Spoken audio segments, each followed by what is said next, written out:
મહાદેવ, જય મહાકાલ, જય માતાજી. કેમ છો બધા? તો નવા બ્લોગમાં તમારું હાર્દિક સ્વાગત છે. તો અત્યારમાં શું છે, ટીટોડી બોલે બસ. હવે એક બચ્ચું રહ્યું છે, બે તો કૂતરા ખાઈ ગયા છે. હવે એક માટે છે ને એ બહુ મહેનત કરે છે, બચી જાય ને તો સારું, આખો દિવસ ટીટી બંધ થઈ જાય. અને અત્યારે વાગી ગયા છે 3 ને જો આવું કંઈક માહોલ છે. પવન સરસ આવે છે, પણ રાત્રે થોડીક તકલીફ પડે, કારણ કે આ સ્લેબ છે ને એટલો બધો તપે ને તો ઊંઘ ન આવે, પૂરતી ઊંઘ ન થાય ને દિવસના એવી તકલીફ રહી છે. અને આપણે છે ને આપણી પાસે જે છે એનો યુઝ આપણે કરતા નથી એસીનો, બરાબર. કારણ કે એસીમાં શરૂ કરીએ પણ ન મજા આવે, શરીર છે ને એકદમ હળવું થઈ જાય છે, એટલે આળસ આવી જાય છે એસીમાં સૂઈએ પછી. એટલે ચાલો લાઇટ બંધ કરીને એસીમાં કાંઈ સુવા નથી. અને અહીંયા ફટાફટથી વિડીયો એડિટિંગ કરવાનું છે, થોડોક ટાઈમ આડા પડી જાય અને પછી આગળ વિડીયોનું સ્ટાર્ટઅપ કરીએ, બરાબર ને. આજે શું વિડીયો બનાવવું એ રોજ કન્ટેન્ટ કાંઈ મળતું નથી, રોજ તમારી સમક્ષ નવું શું લઈ આવું. બહુ મોટો પરિવાર હોય ને તો રોજ નવું નવું જોઈએ. હું એકલી વ્લોગ બનાવું ને એટલે બહુ અઘરું પડી જાય છે. જે કોઈને યુટ્યુબ ચેનલ હોય એને ખબર હોય. તો કચરા વાળીઓ પણ કેટલું ઉડે. તમને લોકોને એમ થતું હશે કે આટલું મોટું મસ્ત ફળિયું છે તો કેટલી મજા આવતી હશે, પણ એ મજા છે ને મેરે લીએ સજા બન ગઈ છે, સજા. તો જો આપણે અહીંયા પાંદડાના ઢગલા કર્યા, ફળિયામાં આખા ગામનો કચરો આવે. અહીંયા ડોલ ભરી, આટલું આ વાયડું, આટલો અહીં ઢગલો કર્યો. અને હજી તમને બતાવું તો ક્રિશભાઈએ જો વાડીએથી આવીને છાશ, કેટલી છાશ ઢોળી નાખી. અને આમાં છે ને આ મારી ગાડી તોડીને આવ્યું છે, આ નહોતું તૂટેલું, આ વધારાનું તોડ્યું. તો આજે એણે ચલાવી, તો આ વાળા મારા બાંધેલા હતા, મેં મારા પૂરતી અટકાવેલી ગાડી હતી, પણ એ મારી વસ્તુ કાંઈ રહેવા નથી દેતો. બોલો એનું સોલ્યુશન ક્યાં લેવા જવું? તો હવે આટલો કચરો છે ને એ આપણે બહાર ફેંકી દેવાનો છે.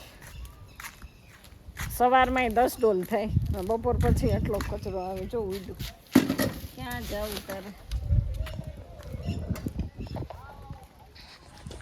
તો બહુ કચરા થઈ જાય છે. એ જો કેવા પાંદડા ઉડી ગયા.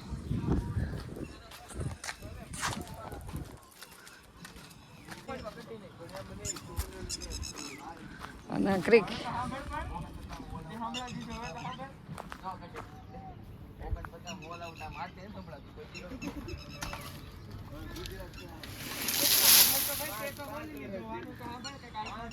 અને અહીંયા જો બધા ક્રિકેટ વાળા, તો આ બધા જો મોરા બાંધીને આવી ગયા છે, રમવા ગઈશ. અને આ ગ્રાઉન્ડ બધાને ટૂંકું પડે ને. તીર્થભાઈ અમારા કેમ સંતાઈ જાય છે? કેમ સંતાઈ જા છો તું? અહીંયા રમવા માંડો. અરે વાહ ભાઈ વાહ, નવો બ્લોગર આવી ગયો. સીતારામને જય શ્રી કૃષ્ણ, પછી જય સિયારામ, જય શ્રી રામ, જય દ્વારકાધીશ. જય દ્વારકાધીશ. એમ બોલો. પોપડા 11 ના પ્લેયર છે. તો પોપડા 11 ના પ્લેયર એટલા જ. બોલ હવે પાછો બોલતો કેમ બંધ થઈ ગયો? હાલો હવે તીર્થ અહીંયા રેમ. હવે 49 પાકું થઈ ગયું તને કહો, ઓય છોકરા આવો ઉભા. ના હાથમાં હવે મારે ભાઈ કેવી આમ જો તો આવી વાટકીનો હું ઉપયોગ કરું. બોલો આટલો કચરો આવે છે મારા ઘરે, શું કરું? હાઉસવાઈફની તો અધોગતિ હોય. કેવી હોય અધોગતિ?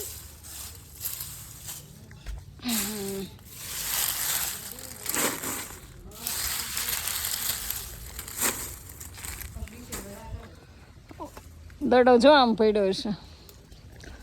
છોકરા મિતુડાને ખબર જ છે ક્યાં દડો છે.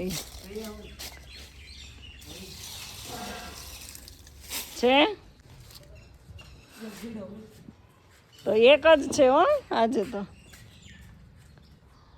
છોકરાઓ છે ને જો ફળિયામાં ઘા કરીને વહી જાય છે. હવે અહીં આવવા દેશો ને એટલે નહીં મળે તમને દડો. એ તો હતો તો ઢગલા નંબર 2 અને આ છે ઢગલા નંબર 3. જો ઢગલા નંબર 3 તો છે ને આવું છે પાછું જંગલ. જો કેવું જંગલ છે એકદમ. આ જંગલ વચ્ચે આમાંથી ભરવાનું છે આપણે. જો કેટલું. તો ભરી લઈએ ફટાફટ અને પછી છે ને આપણે એક કામ લઈ લેવાનું છે.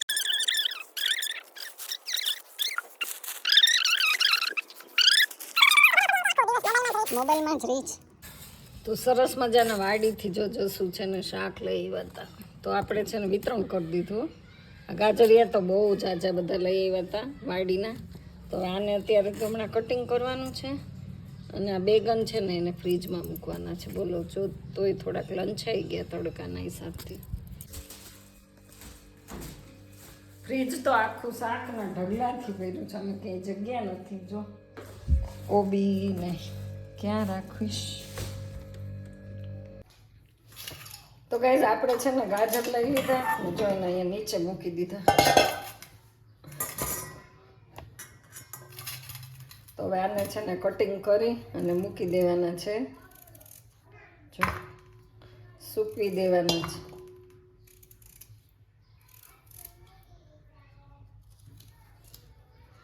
કારણ કે આનું અથાણું થાય કે નહીં ગાજરનું. તો જો એટલા વાડીએથી આવ્યા હતા ને કાઢી નાખ્યા છે. અને આ વચ્ચે વચ્ચે છે ને પિત્ત હોય એ બધું કાઢવું પડે. બહુ મોટું મોટું આ સુકાશે ને તો સાવ ચોડિયા થઈ જશે. જો આવી રીતે કટિંગ કરી નાખું છું. તો આજ તો છે ને આવું જ કામ રહ્યું છે બધું. આ બધું વાડીએથી કૂથો લઈ આવે ને આ બધો કૂથો કહેવાય. મને ન ભાવે ને એટલે મને આવું બધું ભાવે નહીં કંઈ. આચર કૂચર મોટા મોટા આવી રીતે કટિંગ કરી નાખીએ અને પછી સૂકવી દેવાના છે. જો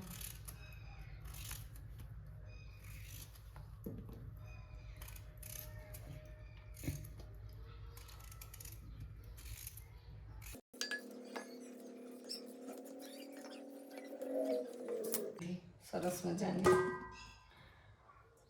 કેટલા મોટા મોટા ગાજર હતા. અને સૂકવી દેવાના છે એટલે પછી ગમે એ રીતે કટિંગ કરીએ ને તો ઈ ચાલે. સુકવણી કરવાની છે ને એટલે પછી આ સુકવાઈ જાય ને એટલે છે ને સાવ ઓલા થઈ જાય. એટલે જેમ જાડા અને મોટા હોય ને એમ સારું રહે.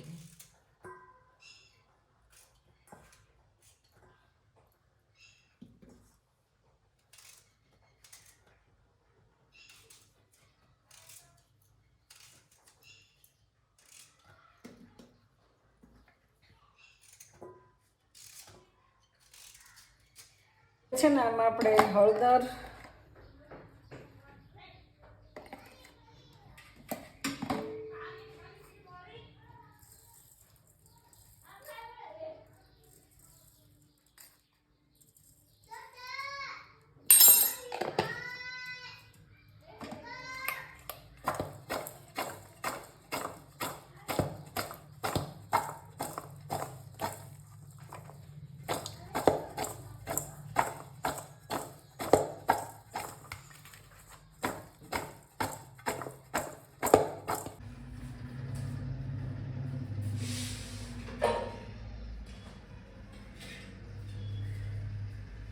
આપણે છે ને આટલી થોડી વરિયાળી પડી જ ને તો વરિયાળી દળી નાખી જ.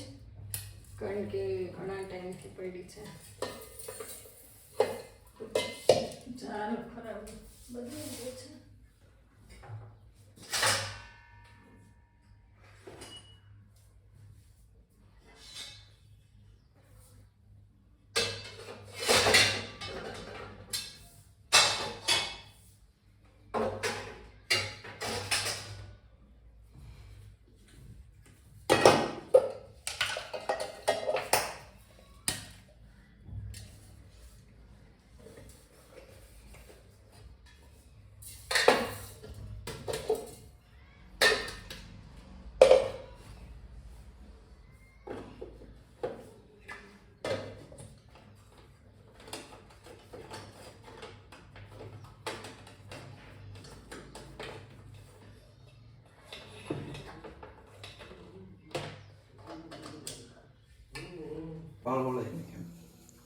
તો ગાઈસ અત્યારે જો ભાખરી બને છે ભાખરી અને ભાખરીમાં ન્યૂ સોપાન છે ક્રિશ પેલા ક્રિશ તારા વાળ પડશે હો ભાખરીમાં મારે તારી જેમ નથી કરતા તો કયું તેલ નાખતે ન ખરે ઓર્ગેનિક હેર તો વાળ ન ખરે ઓહો કેમ ગરમ હા હવે એને આમ સરસ કરી થોડુંક એમાં કાઢી નાખ પેલા બહુ મોટું છે અને ક્રિશને જવાનું છે ફોરેન એટલે આપણે એને ઓલરેડી રસોઈ બનાવતા શીખવાડી શું કેટલું કાઢો જર્મની જવાની તૈયારી ગેસ એનું કેટલું કાઢવાનું થોડુંક એવું કાઢી નાખ બહુ મોટી થશે કેટલું બસ બસ એટલું બસ આમ સરખું ગોળ ગોળ કર હા એમ લાડવાની જેમ ન હોય આમ હોય ગોળ જ હા હવે એનું માર એટલે હું તને શીખવાડું આટલી મોટી બનાવાય જ નહીં તમે હજી શીખતા હોય ને એટલે નાની જ બનાવે આમ હાથ કરતું જવાય તો ખુલે હા આ ઓર્ડર થાય મમ્મી બા ભાખરી કરી દો ને મમ્મી આ બનાવો ને રસોઈ બનાવો જ ખબર પડે બસ હવે આમ આમ ભારતમાંનો ઝંડો થાય તો કઈ બોલતું ઓલા તીરોલો અરે હજી ગોળ બનાવવાની છે હવે એને આમ ભેગું કર આમ ગોળ આમ આમ આમ આમ કરીને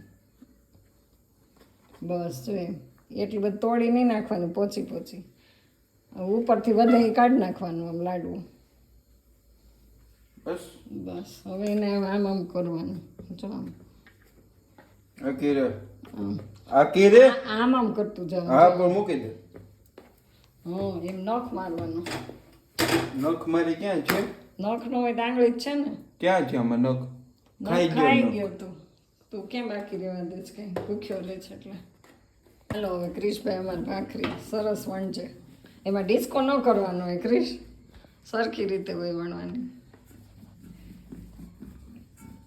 જરાય એનોમાં તાકાત છે તાકાત એમાં તાકાત નથી થતી બાકી ક્રિકેટ ને દડા ઉલાડવામાં છે તાકાત લે હવે આજો મારે ગેસની તાવડી બળે છે 2 ભાખરી ચડી જાય એટલું બળી ગયો એ તારે જ ખાવાની જેવી બનાવી એવી હાચે હા તું ખાઈશ નહીં બસ રેડી લે તૂટી ગયું હોય ને થીગડા મારી દેવાય હા બસ રેડી આને ભાખરી કહેવાય આમાં આપી દે હાલો તાવડી નાખી દે જાડી હોય એ સારું જાડી નો દાળ કાચી બાટી કાચી નો રીતે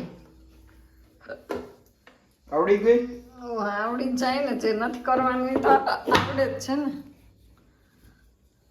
આ તૂટી જાય એનું શું કરું એનું કાંઈ નહીં કરવાનું બને મમ્મી બોલ વાહ ભાઈ વાહ મસ્ત રેડી સુપર બનાવ્યું હો ક્રિશ કાંઈ ન ઘટે હવે જર્મનીમાં ચાલીશ તું જો તાવડી ન તૂટી જાય હવે હા હા લે સુડાઈ દીધી બસ રેડી હવે એને ગેસને એમ ફાસ કરો હવે ચોડવા માંડો પછી હવે તારે દહીંની તીખારી બનાવવાની છે હમણાં